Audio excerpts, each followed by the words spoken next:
Welcome to the Gifted Neurodivergent Podcast, a podcast dedicated to the exploration and cultivation of the outside genius found in neurodivergence.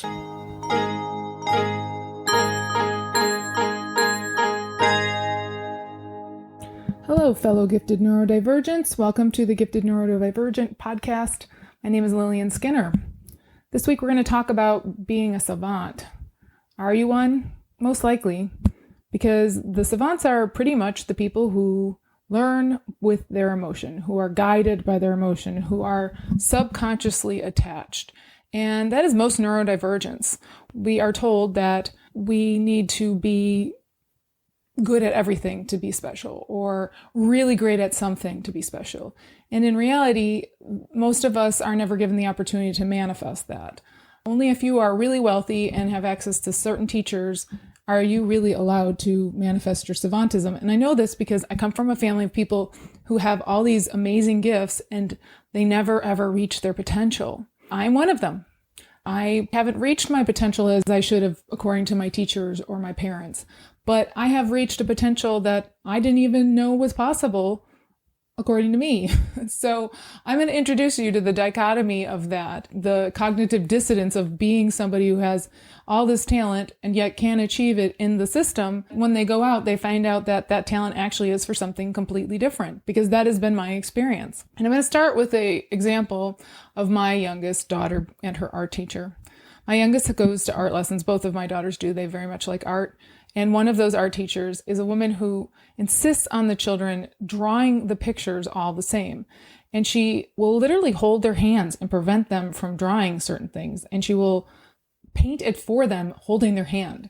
And my daughter finds this to be maddening. She wants to do it the way she wants to do it. And she tells this woman this every single class. And I have told this woman this, please let her do what she wants to do. This is her experience. It's about her growth and it's about her development as she wants to do it. If you make her do it the way you want to do it, you're going to take away her intrinsic value in this endeavor. The woman just can't understand what I'm saying. Now, she's a boomer and she's very typical of the art teachers and my family. She kind of reminds me of my grandmother and aunt, where there's just this need to control it so that it's perfect outcome, so that the parent can get this painting that the child did. So that's the best the child could do, but it's not really the child did it. The child just recreated this thing that the teacher did. In some cases, the teacher took over and did it for them. She told my daughter, well, you can sell these at the art show we'll have at the end of the quarter, and you'll make a lot of money, and you'll be thanking me then.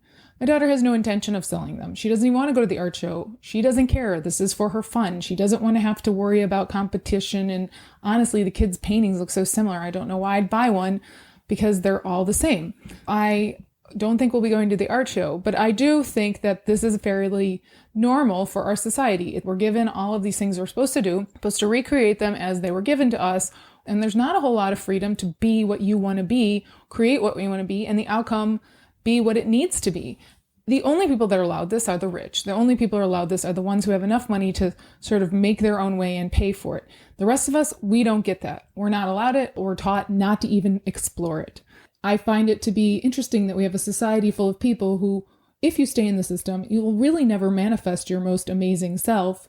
And those who are on the outside of the system, the entrepreneurs and such, they never go into the system, and then they act like they're superior to us because they never actually had to go through the system and fight the fight. Because the system's not looking for people who are extremely great in one area. It's looking for people who are going to do the most amount of work without anybody needing to help them. And the work doesn't need to be good. It just needs to be okay. It's about not needing assistance. And that leaves us in this really weird space because our system promotes codependence, where they tell you to do and you do it. And it doesn't promote independence, where you actually learn and do and navigate it by your own. So you're keeping out the emotions, you're keeping out the self-direction, and then you have this reproduce what I told you, and you're supposed to dance this line of not over and above or spending too much time and then producing what they wanted, even though they may not know what they wanted you to produce. It's a weird magical place you're supposed to fulfill, and you're not given independence or freedom. You're just supposed to read people's minds and produce it. I'm not very good at that. I'll be perfectly honest with you. I kind of downright suck, and so does pretty much everyone in my family. And so we're not doing super great in the system. But if we do our own thing, suddenly we're very successful. Suddenly we're exceptional. We are amazed by this. We're surprised. I just needed to leave in order to be successful. Yeah, basically that's what works. But nobody will tell you that. They give you these terms like positively disintegrate, which what it is that you're a creative. The system's not going to work for you. Figure out your own way. That's positive disintegration. I'm going to go back to the 3D perspective because I'm outside. I have a 3D perspective. I know that my daughter will learn her 3D way of painting if she's allowed to do it her own. But if she just learned the 2D, she's only going to be able to recreate what that teacher wants her to create. She doesn't want to. She wants to create what she wants to create. And she keeps telling the teacher this, and the teacher just keeps ignoring her, violating her boundaries, and doing what she wants. And that's kind of how the whole thing is set up. That's how our education system is set up. I gave you the story before of my sister and my father being musical savants and how they were so successful at learning music. They could hear it a single time. They can do harmonies to it. My little sister in the crib, and she can sing songs we heard that day, and she would not even be able to talk. And then literally she learned to speak by listening to songs, which is a really natural way to learn to talk. We teach children in song and story because that is our natural way. You can sing it and she'll learn new languages that way. And it's fascinating to me that that is her strength and she goes into it. Yet her strength in the system is so great she can't read music. And so therefore she's considered disabled and doesn't have a strength. That's the problem though, is the system's reading music. It's not really necessary for her to read music. She doesn't actually need to.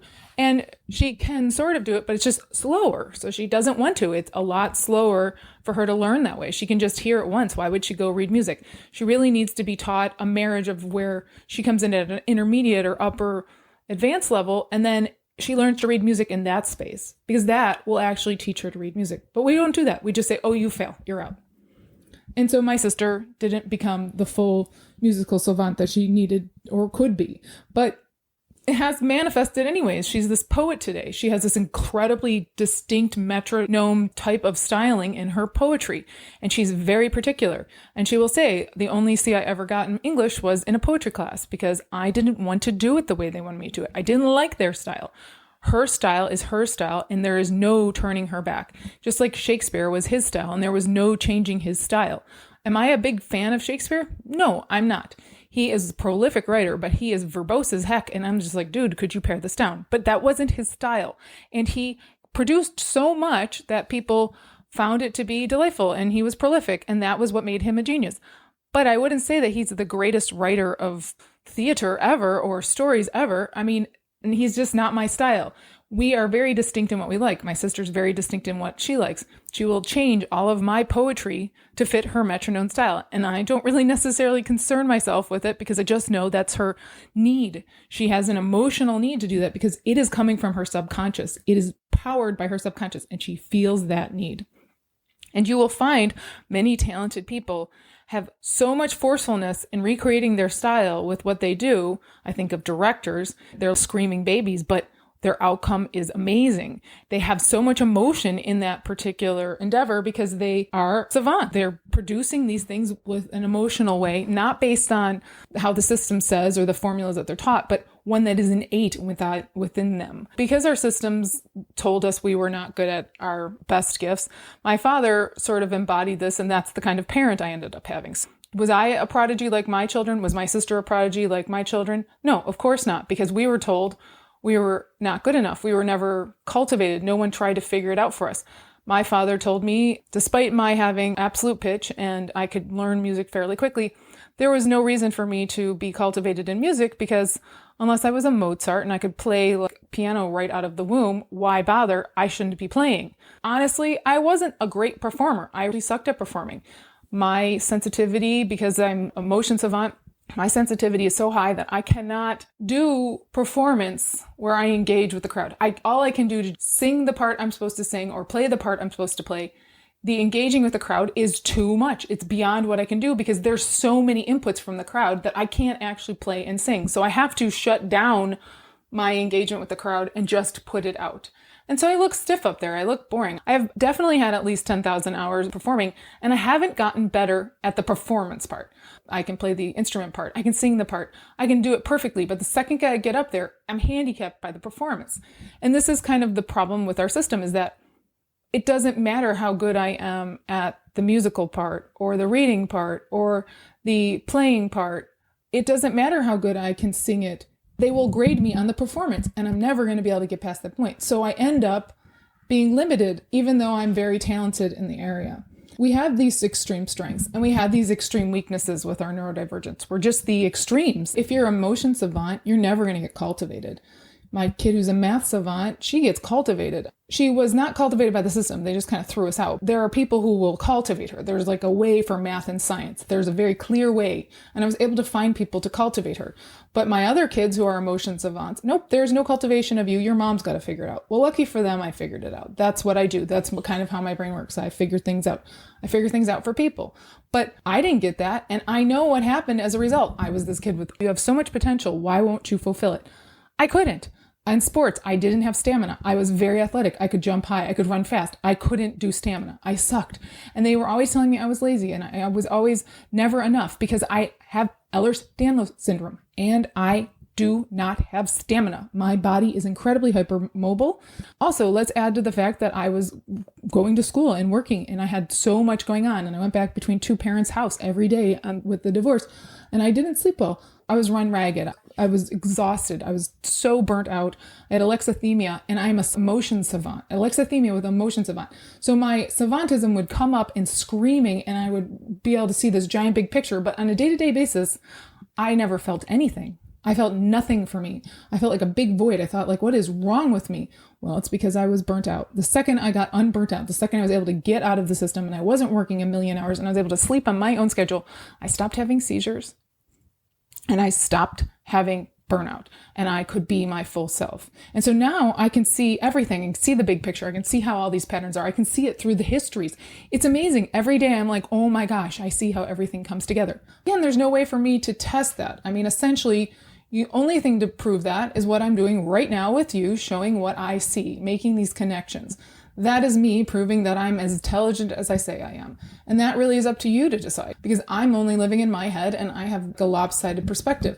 But you can decide that. And if you feel that way, then keep listening. If you don't feel that way, then don't. My biggest point for you is that we're not invested in, we don't become prodigies. We become regular. And I was above average, but I wasn't exceptional. I wasn't ever going to be exceptional. I was burning the candle at both ends. I couldn't be exceptional. And so we end up being ND. Well, you're not exceptional because you're neurodivergent. No, I am still exceptional. I'm just in the system and it doesn't foster us. Come out of the system, like I told my daughter, and she's going to college instead of high school. It's ridiculous. The biggest problem is the system. It only glorifies this ideal, the ideal being this person who's good at everything and they are not too sensitive and they can work these grueling schedules and they can go to medical school or law school. If you're rich, it's a much easier way to live up to the ideal. But if you're poor and you're working and you have a kid or you have trauma, it doesn't work. You can pull it off, but who's it going to benefit? It only benefits the glorious wealthy or the people who are already in power. It doesn't actually benefit you. You get burnt out. You barely know your children, and then you keep them from being prodigies as well. That's the current system we have. And that is why we don't have geniuses running around everywhere. We don't have all those savants because we've made it so that we can't. I want to talk about the emotion side of our savantism. It really is the emotions. When I was talking about it in the 3D part, we have all this data of patterns in our subconscious. And what we need to do is use our emotions to bring it up. So savants have emotions. Think of every musical genius movie you've ever seen, and they're always freaking out. They're always drinking. They're always these emotional basket cases. Well, that's because the only way to access the data in your subconscious is to use your emotions. We are prompt driven. We are the creatives. We absolutely need creative prompts, emotions, something that brings up the emotion to go down and dig that up and bring it up. The more savant levels you are, the more your emotions will bring up. I can bring up anything with my emotions. I can bring up childhood, any memory if I get the right emotion match. There are people who must have really fluid access to their emotions when they have calendar data because they can go to that day and bring up that whole day, but that is still stored in some manner that it's number. And I'm going to guess those people are actually math savants because for my daughter who's a math savant, I know that what she sees in nature and patterns, she translates to numbers. And so they must see people in patterns and translate those people to numbers. And that would make a calendar savant. That is fascinating, isn't it? That you can connect your emotions to numbers or people, your emotions to stories and facts and everything. Our emotions are so important, yet they're cut out of the system. This is the disability. We are emotions-driven people. We are emotions-driven learners. We're emotion-driven creators. The creators must have their emotions. The savants are the creators. The savants are the neurodivergent. They're the same group of people. They just don't talk about savants in a manner that's real. They talk about them like, this guy's so amazing. You can throw cards up in the air and he can count them before they hit. That is really not a big picture savant. That is like a tiny splinter skill savant. We have savants who can see the future. What do you think Nostradamus was? He's a savant. That man is like a huge big picture savant, but they don't allow the big picture savants in. They've cut out the emotion savants who are the people big pictures, and ADHD is the big picture gift. ADHD, I have both. ADHD, autism, my sensitivity is so high all around that my body just takes in more inputs and then it just compiles that. And that makes me what I am. It makes me the person who can see all these big pictures and then also can see those details.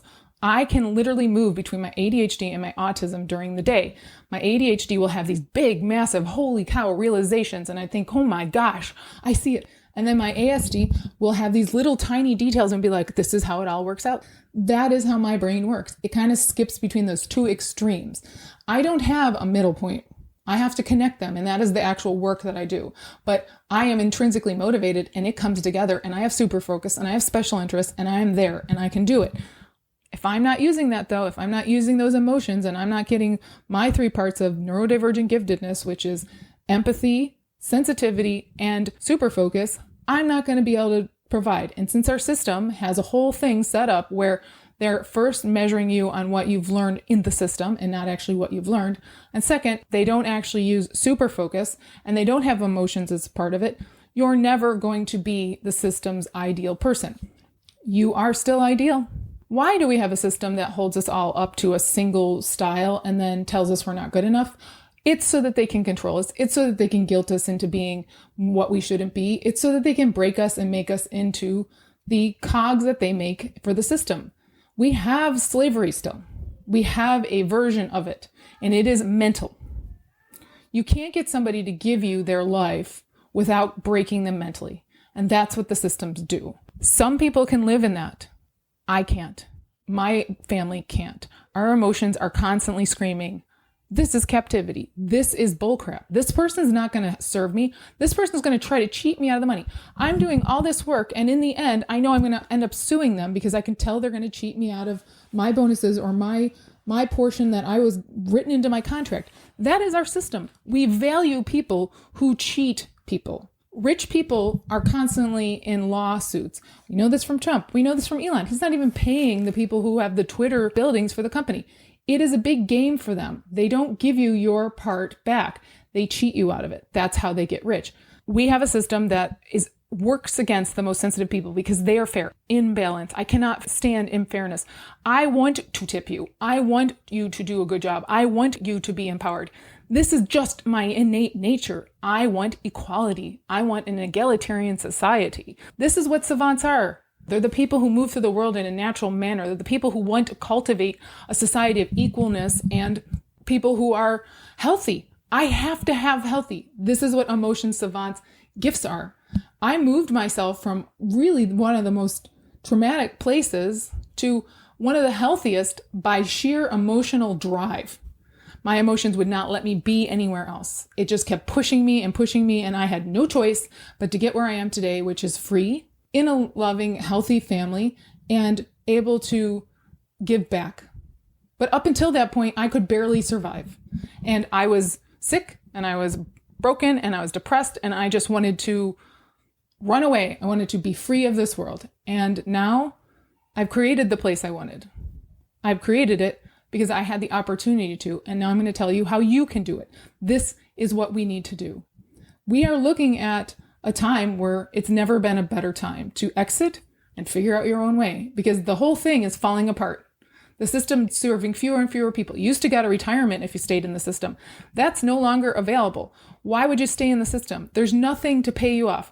You only stay in for that little bit to get enough experience so you can get the heck out and build your own career.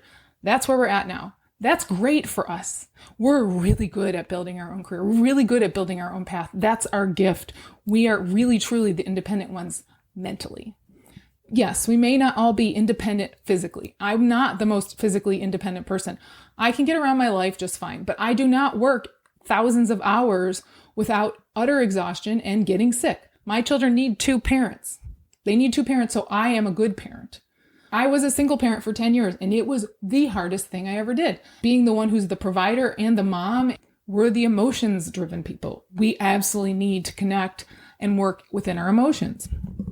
When I was researching a year ago, I emailed a brain researcher with a question about a book, and her assistant wrote me back and said, "Thanks for writing, use your gifts for good." I wrote him back and said, "Hey, I didn't actually speak of gifts, so I'm not sure what you're referring to."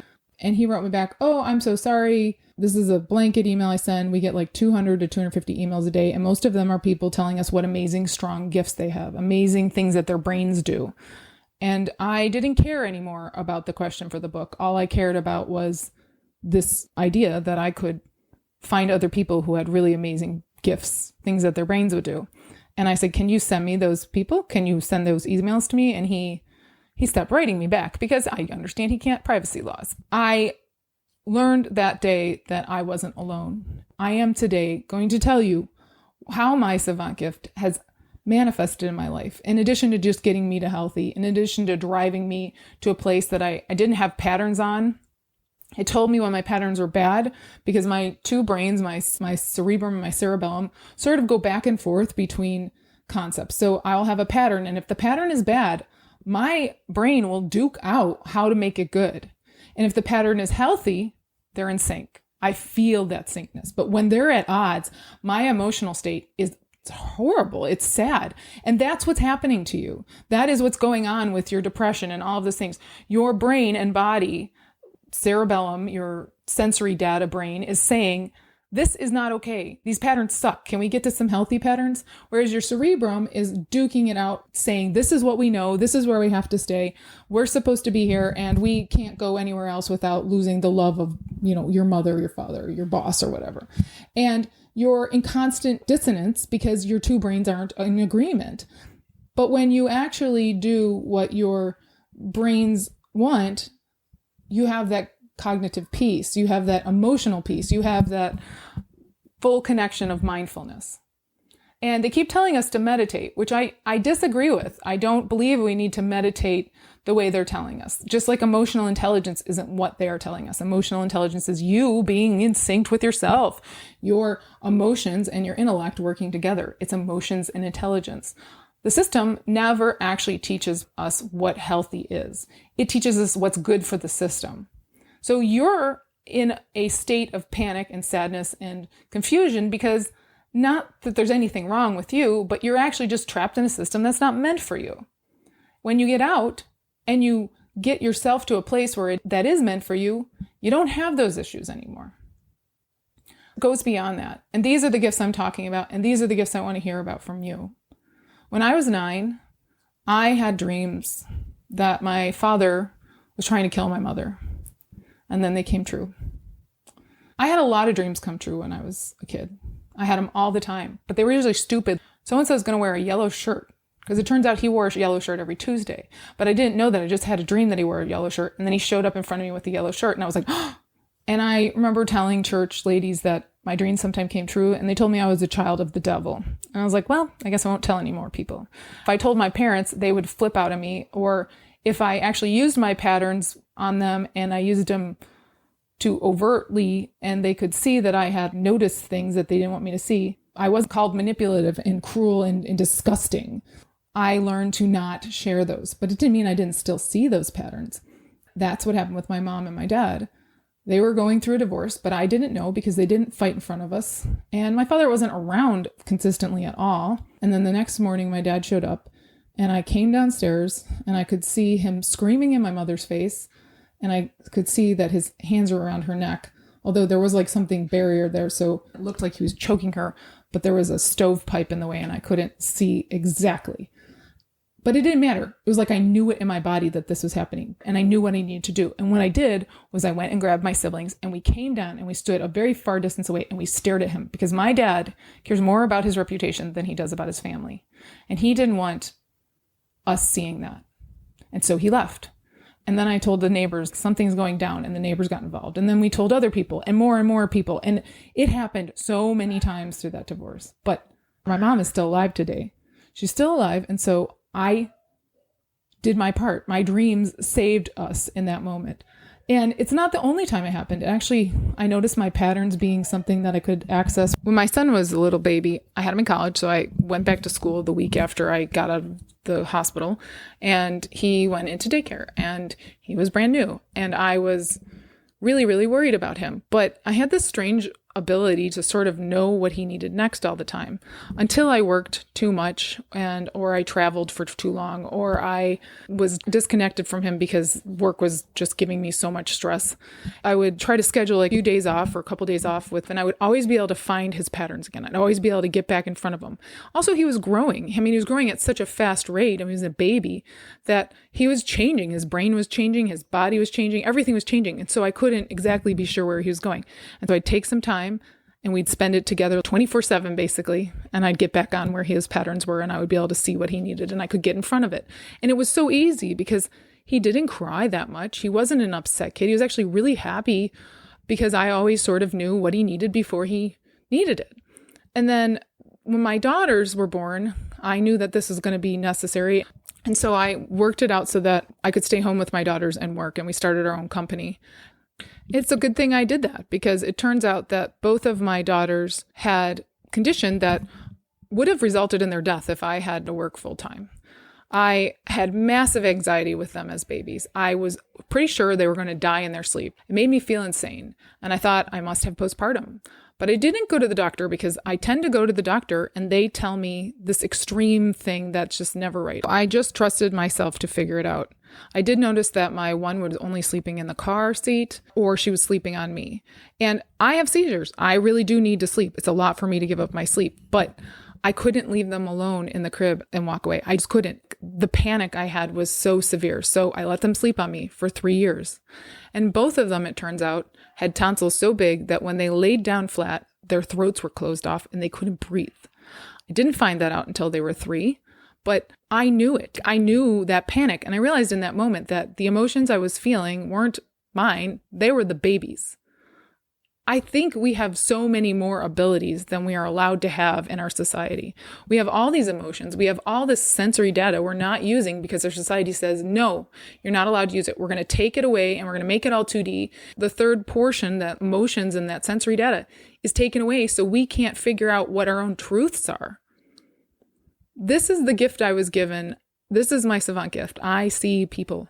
I understand people. I can feel them in a way that I can't even feel myself. I feel others more profoundly than I feel myself. My stuff translates. My stuff becomes very much fact. It is a wonderful thing. It's made my parenting very easy. It's made my relationships very close.